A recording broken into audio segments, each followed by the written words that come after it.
Hey guys, welcome to the lesson on chapter 11, section 3.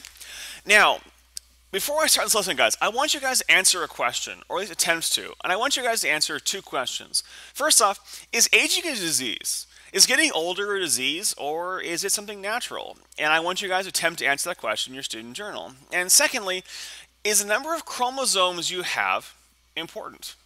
I mean, does it matter? Who cares if I have 10 or 20 or 1,000? Is chromosome number relevant?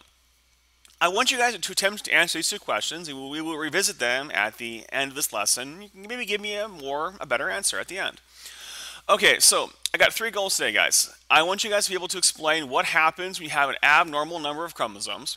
I want you guys to explain the connection between telomeres and aging. I want you guys to be able to relate non-disjunction. Sorry, that's a fun word to say. And various genetic diseases. So first off, guys, a karyotype. Now, you already know we have a large number of chromosomes in our body, but what you probably didn't know is that scientists organize these chromosomes based upon their number, which you guys are already probably aware of. We talked about that, so I'll put my little pen tool out and I'll highlight the number. But we also arrange them based upon size. Now, the size aspect you see right here is that number one is the biggest chromosome in the body. Your number one chromosome, he's the boss, he's the big guy, he's the one he's the biggest chromosome there. But chromosome number 22 is going to be one of your smallest chromosomes in your body.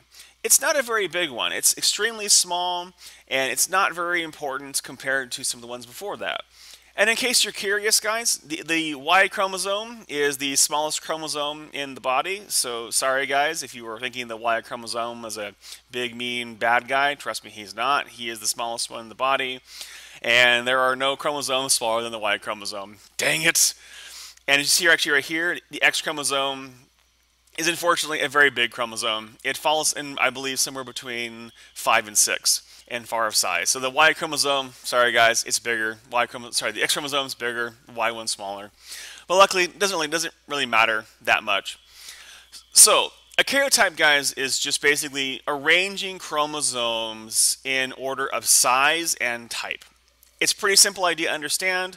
We do this because it helps us to better look at chromosomes and research their various properties. And oftentimes it's oftentimes used in evolutionary biology. Now, unfortunately, like I said before, because I won't be covering evolutionary biology in this class, so I can't go into detail about why it's important, but to understand that this is oftentimes used in evolutionary biology to help determine relationships. But for your guys' case, just know that a karyotype is arranged on chromosomes based on size and type. Okay, now, secondly, we have have size and type of chromosomes, but we have what's called telomeres. Telomeres are interesting. Telomeres are these little DNA and protein caps on the end of chromosomes. So this is a chromosome right here.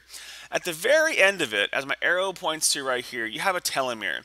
This part right here is basically a protein and DNA combination that doesn't really do anything. It's essentially just there. And scientists were always wondering, why is it there? What's it doing? How come it's in there? Why not just have the chromosome end? Well, what it does is it protects the chromosome from enzymes inside of your body. Now, in some cases, though, the telomeres, in some animals, humans are one of them, the telomeres will slowly decrease in size. Every single time the cell divides, some of the telomere is removed. Now, this happens over time as you get older and older and older, and eventually the whole telomere is gone, leaving just the chromosome. And what happens is then the chromosome starts getting eaten as well, and as the chromosome gets eaten, essentially the cell then commits apoptosis, and it dies. Now, it's noticed that in humans, as you get older, this decreases. And when your cells eventually, end up dying, are unable to begin to grow and repair themselves like you usually be able to do, we call the symptoms of that problem aging. And if you look at other animals, let's take mice as a good example. Mice do not have the classic signs of aging. They don't actually get older. They still die of other problems, but they don't actually show the diseases of old age that humans get. And the theory goes is that it's because of these telomeres. Because mice, they don't lose their telomeres every single time their cells divide. However, humans do. And it's thought that the reason why that is that the telomere protects against cancer. Because think about it. If this is constantly reproducing, if a cancerous cell is constantly reproducing, it's slowly taking this part off. And that means that eventually the cancer will die because the cancer is going to begin to eat away its chromosomes. Now, what's interesting is that cancer that actually becomes cancer begins to regain the ability to grow telomeres back, which is really interesting. As you guys can tell, guys, this is my area of biology. I've done a lot of research into why we get older, and now we're in my field of expertise and what I know a lot about.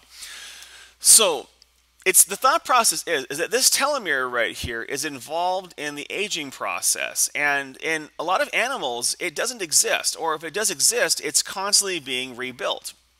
Whereas in humans, it's not.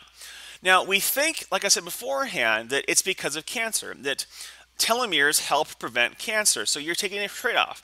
It goes, you live longer than most animals because your telomere, you live longer because you don't die of cancer. But a mouse will only live 4 or 5 years before it dies of cancer. You, on the other hand, can live 100 years and never die of cancer. So it's thought that the telomeres are heavily involved in the aging process. Now, the book makes it really simple, but I'll tell you right now that telomeres are only one part of the story, and there are definitely other parts of the story not talked about in the book. So telomeres are definitely involved in aging, but they're not the only story. And unfortunately, this book doesn't cover that. If you're more curious, come talk to me. I'll give you guys a whole lesson about why you get older and why the body ages. Finally, non-disjunction, guys. This is basically when sister chromatids don't separate properly. If you look at this karyotype right here, what you see is you see normal number of chromosomes until something weird happens. At chromosome 21, well, that's weird. There's 3 of them. Non-disjunction is when the chromosomes do not separate right. So in meiosis, what happens is one of the sperm cells or egg cells gets too many chromosomes, and that causes an extra chromosome to appear in the baby. Now, in some cases, if you are a plant, you don't care. Plants can deal with more chromosomes with no problem. However, humans can't. There's a lot of diseases that occur because of non-disjunction. Down syndrome is probably the most well-known of them, but there are other ones. And obviously, here's a Down syndrome baby if you've never seen one before. And Down syndrome can cause these issues and be an issue on that. So here's a quick little sample of how it operates and how it functions, and it gives you an idea of how non-disjunction can occur. Here are the key terms to know for your Cornell notes, guys. And that's it. Thank you for watching the video. Hope you guys have an excellent